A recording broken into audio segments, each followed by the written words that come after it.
Bersama-sama kita akan memuji memuliakan nama Tuhan. Mari kita siapkan hati kita agar Roh Kudus bekerja di dalam hidup kita. Haleluya. Terima kasih Tuhan. Ku yakin saat kau berfirman, ku menang saat kau bertindak.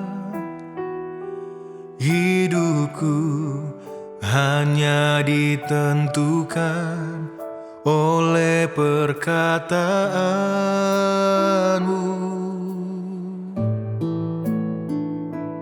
Ku aman karena kau menjaga. Ku kuat karena kau menopang. Hidupku hanya ditentukan oleh kuasa-Mu. Bagi Tuhan tak ada yang mustahil. Bagi Tuhan tak ada yang tak mungkin. Mujizatnya disediakan bagiku, ku diangkat dan dipulihkannya.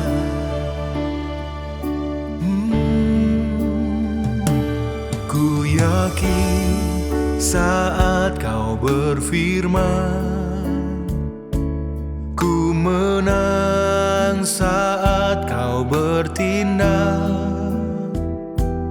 Hidupku hanya ditentukan oleh perkataanmu. Ku aman karena kau menjaga. Ku kuat karena kau menopang. Hidupku hanya ditentukan oleh kuasa-Mu. Oh, bagi Tuhan tak ada yang mustahil. Bagi Tuhan tak ada yang tak mungkin. Mujizatnya disediakan bagiku, ku diangkat dan dipulihkannya. Haleluya. Kami sembah Engkau, Raja di atas segala raja. Terima kasih Tuhan. Oh, haleluya. Bagi Tuhan tak ada yang mustahil. Bagi Tuhan tak ada yang tak mungkin. Mujizatnya disediakan bagiku, ku diangkat dan dipulihkannya. Mujizatnya disediakan bagiku, ku diangkat dan dipulihkannya.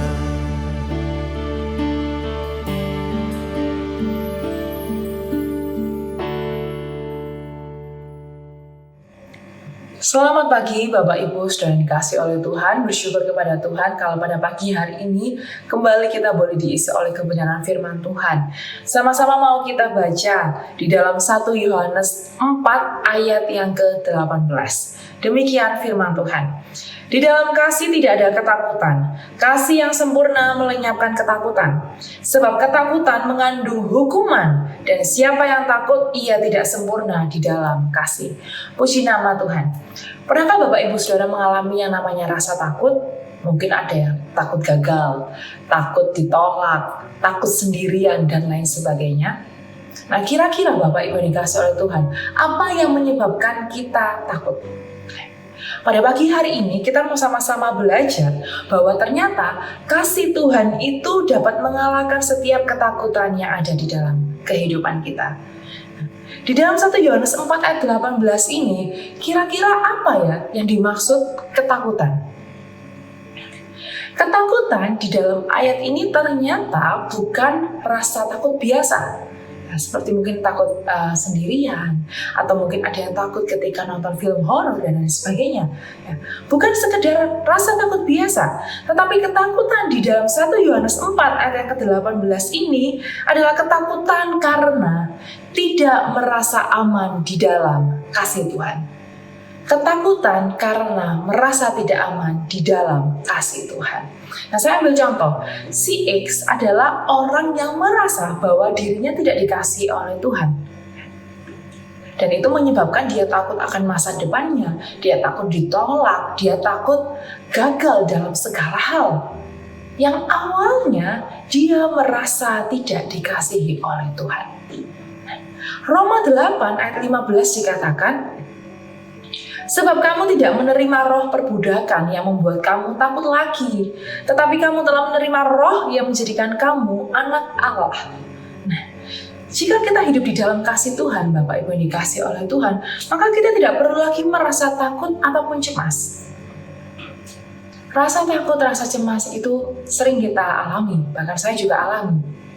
Di setiap waktu kita, mungkin di setiap menit, di setiap jam, timbul rasa takut, timbul rasa cemas. Itu sering kita alami.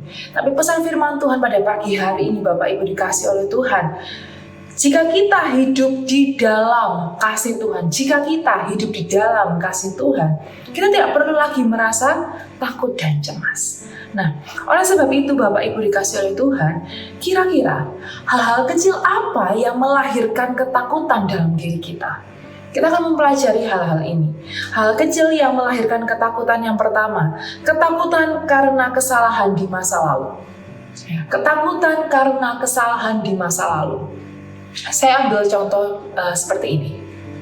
Ada seorang anak, ya, dia suka mengambil uang orang tuanya. Dari kecil, ya, dia terbiasa mengambil uang milik orang tuanya, karena mungkin orang tuanya mengatakan untuk ambil aja uang mama, gitu ya.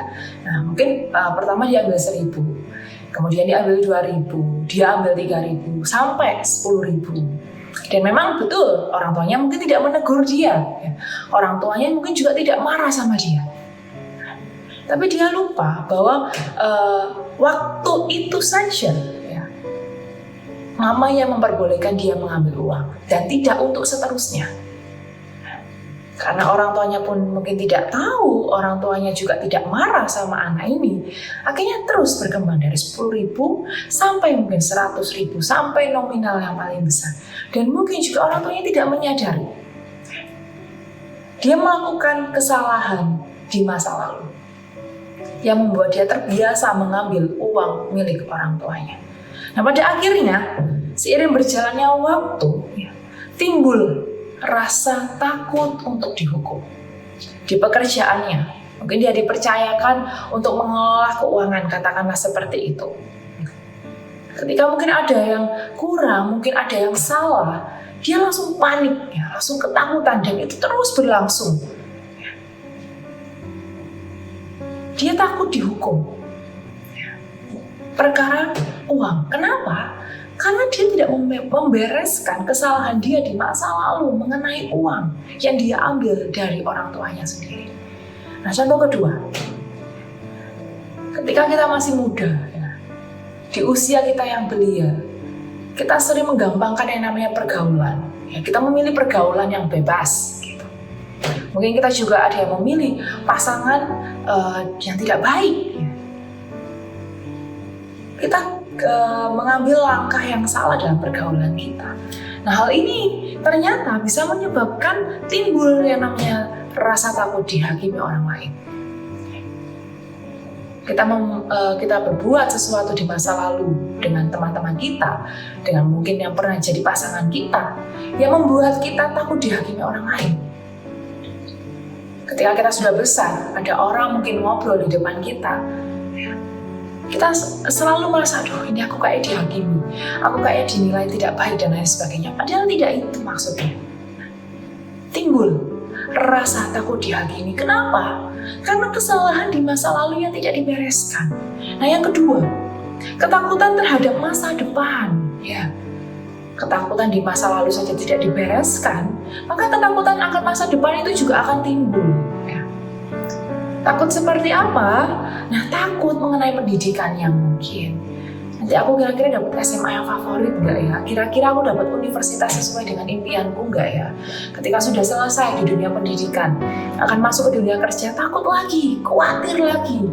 Kira-kira aku akan dapat pekerjaan yang sesuai dengan keinginanku nggak ya? Sesuai dengan apa yang selama ini aku pelajari nggak ya? Sesuai nggak ya sama aku? Dan lain sebagainya. Takut terus. Bahkan ketika mengenai keluarga, ya, mungkin kita takut memiliki pasangan, kita takut juga ketika kita masuki dunia rumah tangga, gitu. Kita takut memiliki pasangan yang salah, kita takut nanti mungkin punya anak, nanti takut masa depan anak-anak ini seperti apa, dan itu tetap masih sangat jauh. Ya. Kita tapi sudah takut dari sekarang, kita takut akan masa depan, kita khawatir akan masa depan. Dan yang ketiga, takut gagal dan mengecewakan orang lain. Bapak Ibu dikasih oleh Tuhan, seringkali kita selalu merasa takut gagal. Takut gagal mungkin di dalam pelayanan kita. Ya. Kita takut tidak memberikan yang terbaik untuk Tuhan. Dan bahkan mungkin untuk jemaat yang ada. Kita takut gagal dalam pekerjaan kita. Di mana mungkin kita menyadari posisi saya kok di sini-sini saja. Tidak ada peningkatan, bahkan mungkin gaji kita pun tidak ada peningkatan dan lain sebagainya. Kita juga takut gagal di dalam usaha bisnis kita, tidak ada progres, persaingan semakin ketat dan lain sebagainya. Ada rasa takut gagal dan bahkan ada rasa takut mengecewakan orang lain. Seringkali kita selalu berpikir bagaimana kita menyenangkan orang lain, ya. Secara tidak sadar, kita selalu memikirkan bagaimana caranya kita tidak mengecewakan orang lain. Padahal seringkali kita mengecewakan Tuhan, dan kita tidak berpikir apakah saya mengecewakan Tuhan. Kita lebih cepat berpikir ketika kita mungkin berbuat salah, kita langsung berpikir, aduh kira-kira orang itu tetap peduli sama saya enggak ya? Kira-kira orang itu tetap menganggap saya teman atau tidak ya? Dari kesalahan kecil yang mungkin sebenarnya itu tidak menjadi sesuatu yang perkara yang besar, gitu. Tapi kita selalu takut untuk mengecewakan orang lain. Padahal kita lebih banyak justru mengecewakan Tuhan, tapi kita tidak pernah berpikir apakah Tuhan akan kecewa dengan kita.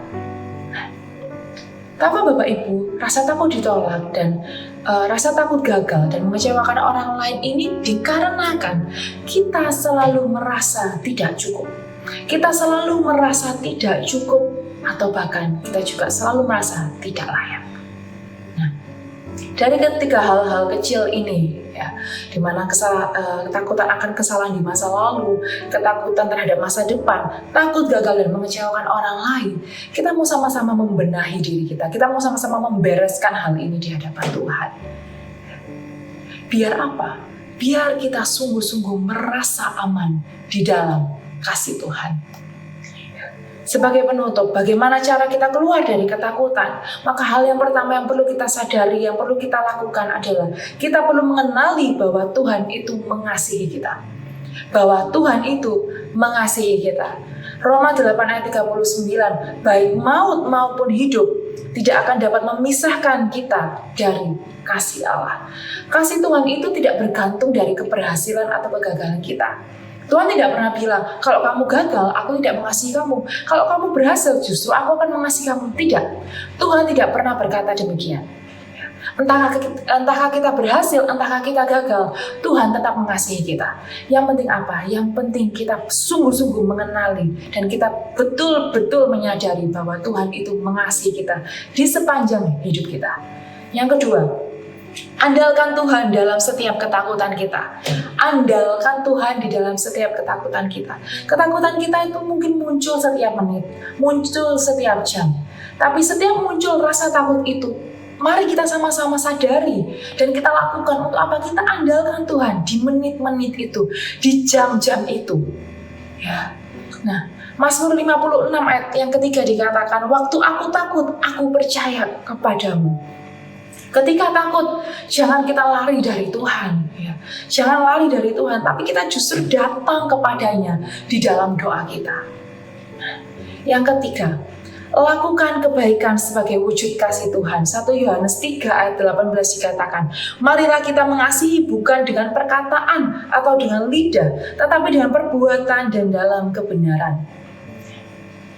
Mungkin ini agak berbanding terbalik ya, berbuat baik, tapi aku rasa takut. Ini lagi bahas ketakutan kok malah disuruh berbuat baik. Ingat Bapak Ibu dikasih oleh Tuhan, kasih Tuhan itu yang melenyapkan ketakutan kita. Kita yang merasakan kasih Tuhan, kita yang mengalami kasih Tuhan itu. Tuhan ingin kita terus meneruskan kasih itu kepada orang di sekitar kita. Bagi mereka yang tidak percaya, bagi mereka yang saat-saat ini kurang percaya, bagi mereka saat-saat ini yang goyah imannya. Ya. Karena rasa takut yang begitu banyak dalam kehidupan mereka, yang membuat mereka semakin jauh dari Tuhan. Maka kita perlu hadir ya, melalui tindakan kita. Kita mau menunjukkan bahwa kasih Tuhan itu tetap berlaku bagi saya dan bagi kamu. Mungkin kita tidak dapat berbuat apa-apa, tapi salah satu perbuatan baik yang dapat kita lakukan adalah kita membawa mereka di dalam doa-doa kita. Mungkin kita tahu bahwa kekuatan kita terbatas. Ya, mungkin secara ekonomi pun kita terbatas, kita tidak bisa membantu apa-apa. Ya. Tapi kita perlu mendoakan mereka, bahkan mereka yang mungkin mengecewakan kita, ya. Ataupun mereka yang membuat kita takut dan sebagainya, bawa mereka dalam doa. Maka Tuhan yang akan menolong kita, dan maka Tuhan yang akan menolong kita untuk menghilangkan rasa takut dalam kehidupan kita. Puji nama Tuhan. Kita mau sama-sama berdoa. Bapa yang di surga, kami bersyukur untuk firman-Mu yang datang pada kami pagi hari ini. Kami percaya Tuhan bahwa kasih-Mu itu yang menguatkan kami. Kasih-Mu itu Tuhan yang menyadarkan kepada kami bahwa ketakutan itu tidak ada apa-apanya. Bahwa Engkau lebih besar daripada ketakutan kami ya Bapa. Engkau yang melindungi menyertai kehidupan kami sepanjang hari ini. Akan apapun yang kami khawatirkan, akan apapun yang kami takutkan, akan apapun yang kami cemaskan, Tuhan tolong kami Tuhan. Engkau pimpin, Engkau sertai kami. Ajar kami terus mengandalkan Tuhan di setiap ketakutan kami yang datang di hari ini ya Bapa. Engkau ada beserta dengan kami, memberikan jalan keluar yang terbaik dalam kehidupan kami. Terima kasih Bapa yang baik, dan kami percaya Tuhan, kami siap melangkah bersama dengan Tuhan sepanjang hari ini dengan pimpinan kuasa Roh Kudus. Terima kasih Tuhan, pekerjaan kami, karir studi kami, semuanya sepanjang hari ini dalam penyertaan Tuhan. Perjalanan kami pun kami dalam penyertaan Tuhan. Dan kami siap melangkah bersama dengan Tuhan hanya di dalam nama Tuhan Yesus Kristus. Haleluya. Amin.